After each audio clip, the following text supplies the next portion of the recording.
Welcome to police conference. Please come, sir.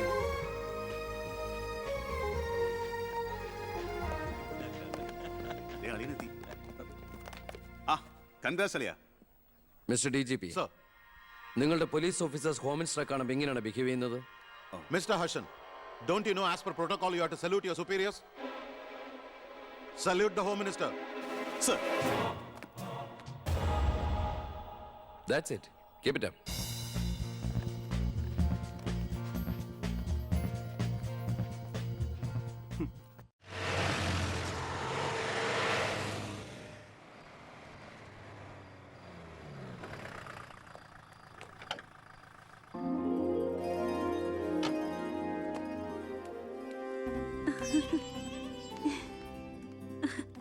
ഏട്ടാ അമ്മേ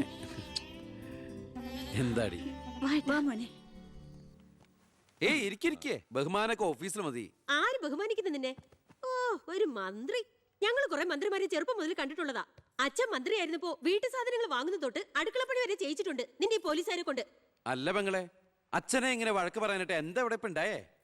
അച്ഛൻ ഇപ്പൊ മന്ത്രിയല്ലെന്നും പറഞ്ഞ് അച്ഛന്റെ മെക്കെട്ട് കയറിയണ്ടല്ലോ. ഒരു മകൻ എന്നല്ലേ ഞാൻ സഹിക്കില്ല കേട്ടോ. ഞാൻ നിന്നോടാ പറഞ്ഞത്. നിന്റെ 5-6 പോലീസുകാരെ ചോദിച്ചപ്പോ നീ പവിയെ അപമാനിച്ചില്ലേ? ഓ, റൂട്ട് അങ്ങോട്ടാണോ?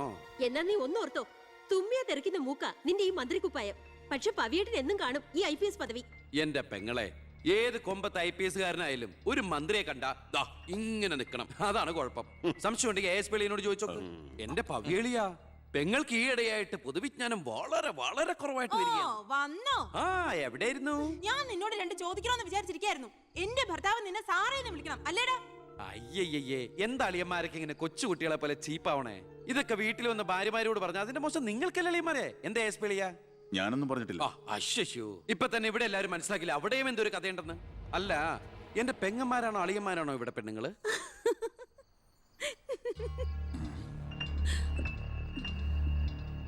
അച്ഛാ, അച്ഛനെങ്കിലും ഒന്ന് പറഞ്ഞു കൊടുത്തൂടെ കുട്ടികൾക്ക് ഓഫീസ് വേറെ വീട് വേറെ എന്ന്? എന്നെ മന്ത്രി കസേരന്ന് എഴുതിപ്പിച്ചു വിട്ട എന്നോട് മിണ്ടാൻ വരണ്ട. ഞാനല്ലോ എഴുന്നേപ്പിച്ചു വിട്ടത്, ജനങ്ങളല്ലേ. അച്ഛൻ ഇനിയെങ്കിലും മനസ്സിലാക്കണം, പൊതുജനം കഴുതയല്ലെന്ന്. അതെങ്ങനെയുണ്ട് അളിയന്മാരെ? എല്ലാരും പോവാണോ? നീ ഉച്ചയ്ക്ക് ഊണ് കഴിക്കാൻ വരുമെന്ന് കരുതി നിനക്ക് ഇഷ്ടപ്പെട്ട പാൽപ്പായസം വരെ ഞാൻ ഉണ്ടാക്കി. അമ്മയ്ക്ക് അറിഞ്ഞൂടെ അമ്മേ മന്ത്രിമാരുടെ തിരക്കൊക്കെ? നീ ഇരിക്കെ. അതെ, ഇവിടെ ഇരുന്നാൽ എനിക്ക് ഇങ്ങോട്ട് ഇറങ്ങൂല്ല അമ്മേ. ഇനി ഞാൻ ഇന്ത്യൻ പ്രധാനമന്ത്രി ആയാലും എനിക്ക് അടുക്കളയിൽ ഇരുന്നാലും ഇറങ്ങും. അതിന്റെ സ്വാദം വേറെ തന്നെയാ. അമ്മ ഇങ്ങോട്ട് വന്നേ. ഇവന്റെ ഒരു കാര്യം. അതെ, ഇവിടെ എല്ലാവരും ചേർന്ന് ഏട്ടനെ പുഴുങ്ങി തിന്നാൻ നോക്കി നിൽക്കായിരുന്നു. എല്ലാം വാല് മടക്കിയത് കണ്ടില്ലേ? കലക്കേട്ട. കലക്കണുണ്ട്. ഈ കഞ്ഞില് പയറും ചമ്മന്തിയൊക്കെ കൂടിയിട്ട് കൈയിട്ട് ഇങ്ങനെ കലക്കി എന്തോ സാധനം അറിയോ? കുറച്ച് വേണം. മീനു, വേറെ കഞ്ഞി വിളിക്കുന്നു. ഞാൻ തമാശ അമ്മ. എത്ര നേരം അവിടെ നിന്നെ വിളിച്ചു പോകുന്നു? എന്താടി ചെവി കേട്ടൂടാ നിനക്ക്? നിന്റെ ആങ്ങളെ ഊട്ടാനോ അയാളുടെ പുളിച്ച കോമാളിത്തരം കേട്ട് പൊട്ടിച്ചിരിക്കാനല്ലോ നിനക്ക് നേരം? നിന്റെ 2 ചേച്ചിമാരെ കണ്ട് പഠിക്കടി. അവര് ഭർത്താക്കന്മാരെ ശരണം പറഞ്ഞ് ജീവിക്കുന്ന കണ്ടില്ലേ? അതെങ്ങനെയാ? കണ്ണി കണ്ടവരോടൊപ്പം കറങ്ങി നടന്നൊരു വിഴുപ്പിനല്ലേ എന്റെ അല്ലേ കെട്ടിവെച്ചത്? അനാവശ്യം പറഞ്ഞാണ്ടല്ലോ. കുന്നുകളെയും ഞാൻ അറിയില്ല നിനക്കെന്നെ. എന്റെ മനസ്സാരെങ്കിലും വേദനിപ്പിച്ച അത് ഞാൻ നിന്നോട് തീർക്കും. അളിയാ, ഒരു മിനിറ്റ് ഒന്നും വന്നേ. ഞാനെന്തോ പറയണോന്ന് വിചാരിച്ചല്ലോ. കഞ്ഞി കുടിച്ചോണ്ടിരിക്കും. എനിക്കെന്തേലും ദേഷ്യം തോന്നിയാ, വിഷമം തോന്നിയാ ഞാനത് നേരിട്ട് തീർക്കും. മേലാൽ ഇത് ആവർത്തിക്കരുത്. എന്താടാ അവിടെ ഒരു ശബ്ദം കേട്ടത്? വിഷു ഒക്കെ ആവാറായില്ല അമ്മ. ഞങ്ങൾ വെറുതെ പടക്കം പൊട്ടിച്ച് കളിച്ചാ. ഗുഡ് നൈറ്റ് അളിയാ. അമ്മ ചെന്ന് കഞ്ഞി കുടിക്കേ.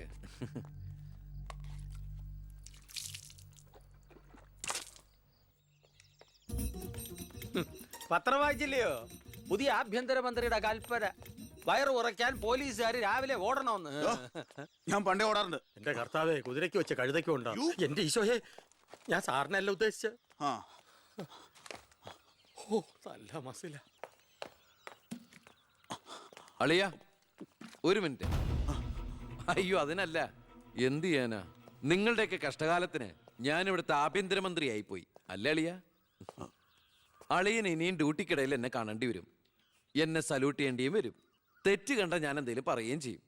ആ അരിശം മുഴുവൻ അളിയ വന്ന് പെങ്ങളെടുത്ത് തീർക്കും. അത് കണ്ട ഞാൻ തിരിച്ചടിക്കും. അങ്ങനെ അടിയും തിരിച്ചടിയൊക്കെ ആയിട്ട് പോണ്ടതാണോ അളിയ നമ്മുടെ ഈ മാതൃകാ കുടുംബം? ഒന്നുമില്ലെങ്കിലും നമ്മൾ അളിയനും അല്ലേ അളിയ? അതുകൊണ്ട് ഞാൻ ഇരുത്തി ചിന്തിച്ചൊരു തീരുമാനം എടുത്തു. സെൻട്രൽ ഹോം ഡിപ്പാർട്ട്മെന്റിലേക്ക് അളിയനൊരു ട്രാൻസ്ഫർ ഓൺ ഡെപ്യൂട്ടേഷൻ. ഓർഡർ. നാളെ തന്നെ ജോയിൻ ചെയ്യണം. All the best. എങ്ങോട്ട്? ബീഹാറിലേക്ക്. ബീഹാറിലേക്കോ? ബീഹാർ ബെസ്റ്റ് സ്ഥലമാണ് അളിയ. നോ, എനിക്ക് പറ്റില്ല. നിനക്കെന്നെ ശരിക്കും അറിയില്ല. എന്താ അളിയ ഇങ്ങനെ ചില തെണ്ടി പിള്ളേരെ പോലെ? ഇത് ഗവൺമെന്റ് ഓർഡർ അല്ലേ, അത് ഹോം മിനിസ്റ്റർ നേരിട്ട് തരുന്നത്. അനുസരിച്ചേ പറ്റൂ. എന്താ ഇവിടെ? ASP അളിയനെ മന്ത്രി അളിയൻ ബീഹാറിലോട്ട് തട്ടി. മന്ത്രിയുടെ ഭരണപരിഷ്കാരങ്ങൾ കുടുംബത്തും. ബീഹാറിലേക്കോ? ബീഹാർ ബെസ്റ്റ് സ്ഥലമാണമ്മേ. അല്ല, ഈ ബീഹാർ എന്ന് പറയുമ്പോ എടി ബീഹാർ ഗംഭീര സ്ഥല. നീ വിഷമിക്കണ്ട, നീ പതുക്കെ പോയാ മതി. പേടിക്കാനൊന്നുമില്ല സാറേ. അവിടെ ചെന്ന് ലല്ലു പ്രസാദുമായി ഒരു ടൈപ്പ് ഉണ്ടാക്കിയാൽ കുശാലല്ലേ കുശാൽ. അയ്യോ ചേടാ, കുടുംബത്തൊരു മന്ത്രി ഉണ്ടായാൽ അതുകൊണ്ട് ഗുണം ഉണ്ടാകേണ്ടത് കുടുംബക്കാർ. ഇതിപ്പോ അളിയന് വേണോ ഗുണം? അളിയന് ഈ ചിറാപ്പുഞ്ചി എങ്ങനെയാ? ചിറാപ്പുഞ്ചി? ആ ചിറാപ്പുഞ്ചി ബെസ്റ്റ് സ്ഥലമാണ് അളിയ. അവിടെ IAS കാർക്ക് എന്താ ഡിമാൻഡ് എന്നറിയോ? നമുക്കൊരു കൈ നോക്കിയാലോ? നീ ബ്രേക്ക്ഫാസ്റ്റ് അമ്മ പേടിച്ചു പോയോ? നമുക്ക് അച്ഛനെ നാഗാലാൻഡിലേക്ക് തട്ടിയാലോ? പോടാ അവിടുന്ന്. ഏ?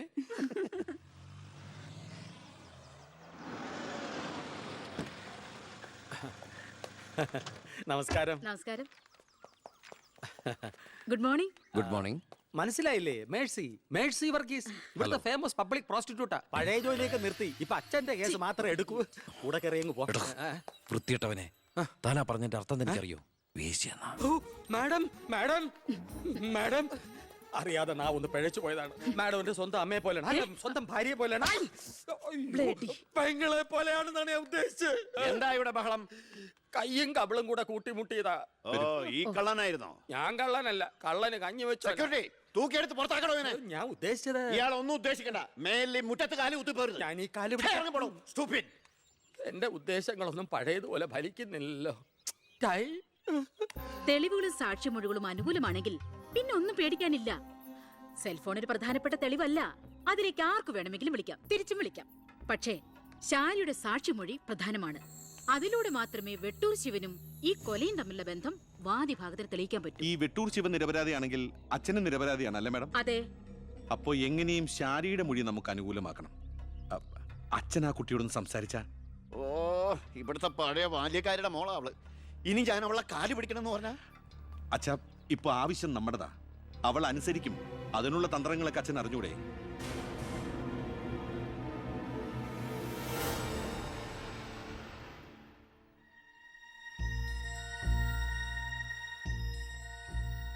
കുറെ നാളായി ഞാൻ വിചാരിക്കുന്നു ഇങ്ങോട്ടൊക്കെ ഒന്ന് ഇറങ്ങണം എന്ന്. സത്യം പറഞ്ഞ സമയം കിട്ടാറില്ല. അല്ല, ഇവളെങ്ങനെ നിർത്തിയാ മതിയോ? കെട്ടിച്ചുടണ്ടേ? അതിന് കല്യാണ ചെലവൊക്കെ ഞാൻ ഏറ്റവും പറ്റിയ പയ്യനെയും കണ്ടെത്താം. നമുക്കിത് ഗംഭീരമാക്കണം, ഒരു ഉത്സവം പോലെ. ഗോപാലപിള്ള സാറിനെ എനിക്ക് മറക്കാൻ പറ്റുമോ? എന്നെ രാഷ്ട്രീയത്തിലേക്ക് കൈപിടിച്ച് കയറ്റിയ രാഷ്ട്രീയ ഗുരുവാണ് നിന്റെ മുത്തച്ഛൻ. മരിക്കാൻ കിടക്കുമ്പോ ഞാൻ അദ്ദേഹത്തിന് കൊടുത്ത വാക്കാ, ഈ കുടുംബം അനാഥാകില്ലെന്ന്. എന്നാ ഞാൻ ഇറങ്ങട്ടെ. ഞാൻ എന്തോ മറന്നല്ലോ. മോളെ, പിന്നെ മോൾക്കറിയാമല്ലോ, നിരപരാധിയായ എന്നെ ഒരു കേസിൽപ്പെടുത്തിയ വിവരം. ആ പ്രതിക്കെതിരെയുള്ള മോളുടെ മൊഴി അതൊന്നും മാറ്റി പറയണം. ഞാൻ സത്യം പറയൂ. എന്റെ മുന്നിൽ വെച്ച് നടന്ന കൊലപാതകത്തിന് കൂട്ടു നിൽക്കാൻ എന്നെ കിട്ടില്ല. തെറ്റ് ചെയ്തവരാരായാലും അവർ ശിക്ഷിക്കപ്പെടണം. ഓ, കുറെ കാലം എന്റെ വീട്ടിൽ നിന്നല്ലേ തള്ളയും മോളും. ഉണ്ട ചോറിന് നന്ദി കാണിക്കാൻ പറ ദേവകിയമ്മ അമ്മളോട്. അമ്മ പറയില്ല. സാറ് പണ്ട് നന്ദി സൂചകമായി എന്റെ മുത്തശ്ശന് കൊടുത്ത വാക്ക് വിധവയായ എന്റെ അമ്മയെ അടിച്ചു തളിക്കാരിയാക്കാമെന്നല്ല, നല്ലൊരു ജോലി വാങ്ങിക്കൊടുത്ത് സ്വന്തം പെങ്ങളെ പോലെ സംരക്ഷിക്കാമെന്നായിരുന്നു. സാറിന്റെ വീട്ടിലെ കരിയും പുകയും കൊണ്ട് എല്ലും മുറിയ പണിയെടുത്തിട്ട് തന്നെയാ എന്റെ അമ്മ എന്നെ വളർത്തിയത്. ഒരു ബാല്യക്കാരിയുടെ കൂലിക്കണക്ക് പറഞ്ഞാ കുറെ കാശ് ഇങ്ങോട്ട് തരാനുണ്ടാവും. ഞാഞ്ഞൂളിനും പത്തി കൊള്ളാം. നീയൊക്കെ മാനം മര്യാദയായിട്ട് ജീവിക്കുന്ന എനിക്കൊന്ന് കാണണം.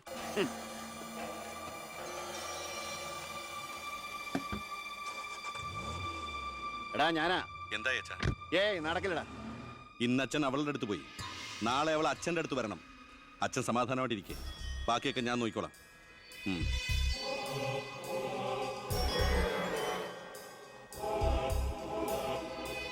ഞാനാ. പേര് ശാരിക, കോട്ടപ്പുറം സ്കൂളിലെ ടീച്ചറാ.